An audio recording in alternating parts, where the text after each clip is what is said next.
Good morning. Crazy cold out there today. So today I would usually be doing an arm day, but actually I've got a bit of a strain on my right bicep, so I'm actually going to go in and do a second leg day of the week. And the way I typically formulate my leg days, and I'll walk you through it, show you the exercises, I typically start with 2 compound, 1 quad and 1 hamstring exercise, where I go a little bit heavier on, depending on how I'm feeling. A few sets obviously to warm into it, especially being a little bit older. I definitely find primers work. Must do those before you start getting into those big crushing heavy sets. And then I'll do some isolation work on my hamstrings, some isolation work on my quads. I'm probably going to round that off with a little bit of calf work today. Excited to get into it, need to get moving because it's so cold.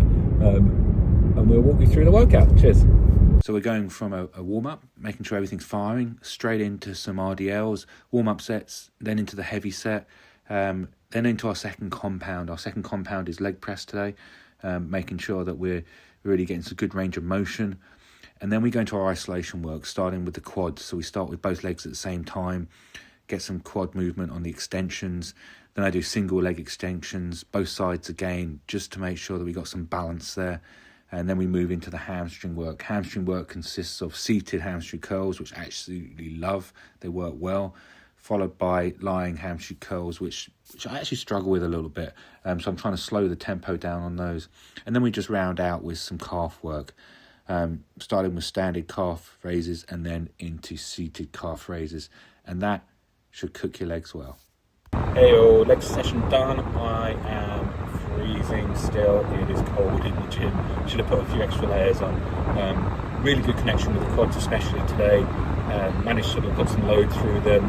Form could be slightly better for sure, but actually sometimes you just have to rip it as they say, and then build on that form and then drop it down a little bit. As long as we hit that intensity to that failure point, if you really feel you've worked that muscle, great. I'd say good pump on quads. Hamstrings a little bit harder to connect with sometimes. You have to really focus down on it, and finish it up with some nice calf work just to make sure that I'm getting some blood through those as well, and maintaining those. Have a good New Year's Eve, everyone, and I shall speak to you soon. Cheers.